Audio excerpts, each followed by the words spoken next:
To be very, and I don't participate in that fund. I was certainly treated badly.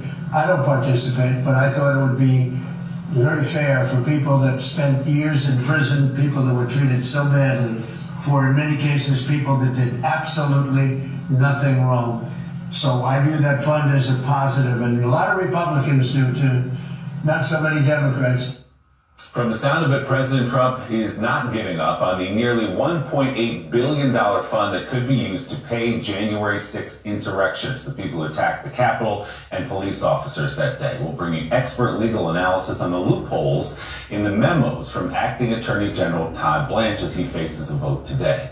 Also yesterday, the president calling out Jeanine Pirro, the U.S. attorney in Washington, D.C., after she told the truth in court documents about what caused the damage to that reflecting pool. And we'll go through new reporting on a potential major development in the Middle East as Iran may have a deal to take complete control over the Strait of Hormuz. Plus, it is primary day in several states. We'll break down the big races, including a closely watched Democratic primary in Michigan for a U.S. Senate seat that could tell us a lot about the state of the Democratic Party. Good morning. Welcome to Morning Joe. It's Tuesday, August 4th.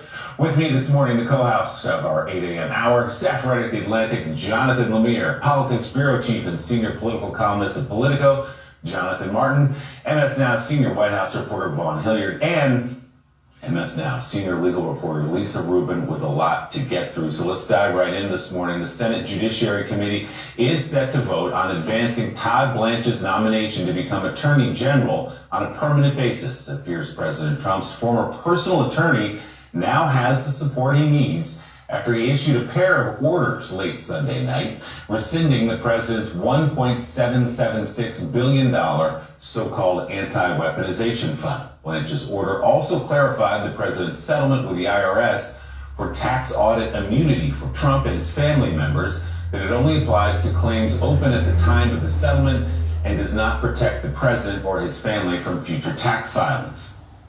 Those two one-page memos from Blanche were enough. Good morning. This is Elder G. God can woke us up one more time. God can start us on our way. And God can close us in our right mind. I hope and pray that all our limbs are working properly. Think about this, American people. Just think about how much the prejudiced white people hate black and brown people and women.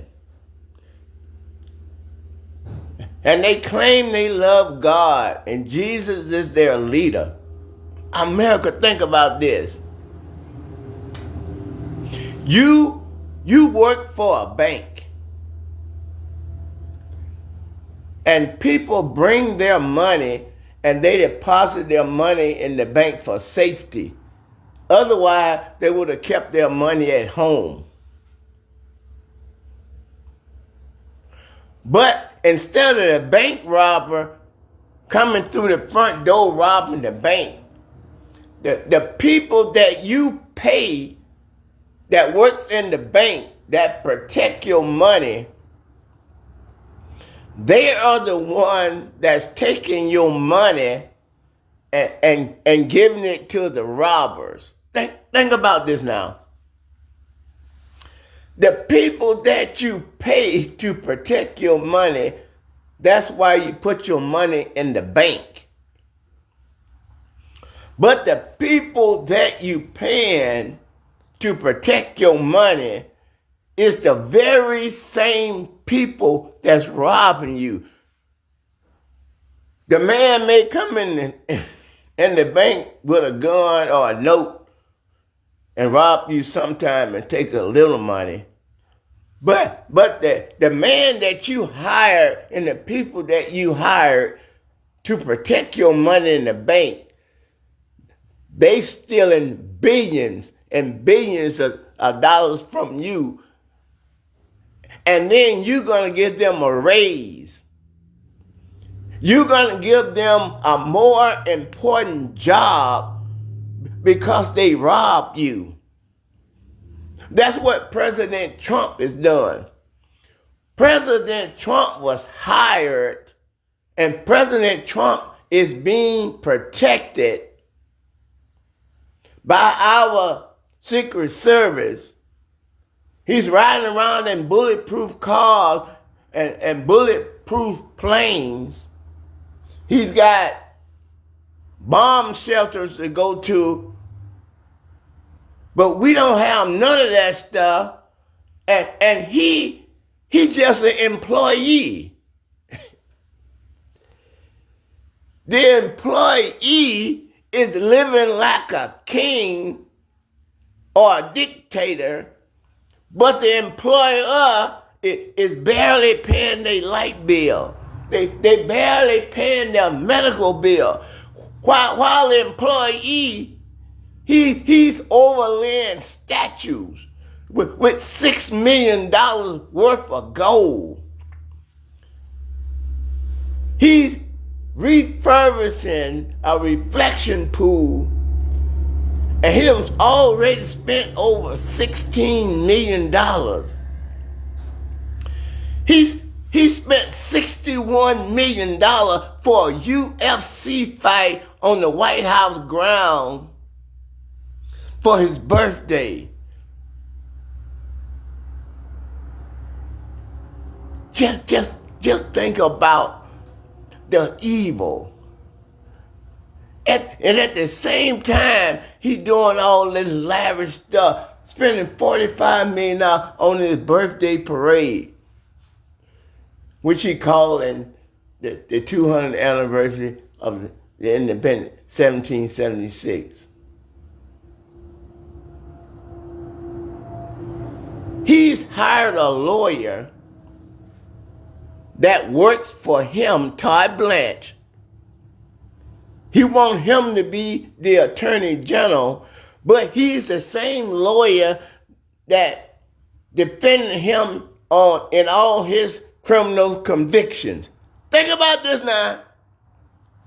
The same lawyer that protected him when he tried to overthrow the government, the same lawyer that protected him when he was assaulted Eugene Carroll, a same lawyer that was around when he was convicted of 34 felonies, is the same lawyer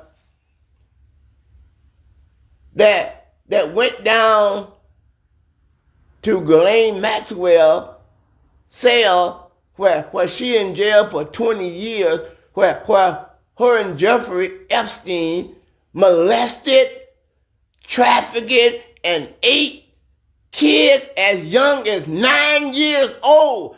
This is all the information that Todd Blanche used to clear President Trump, to help President Trump become president again. This man was twice impeached. This man was convicted of sexual assault. This man was convicted of 34 felonies, and he tried to overthrow the government. Todd Blanche is the man that negotiated for Trump to get over $1 billion and $1.8 billion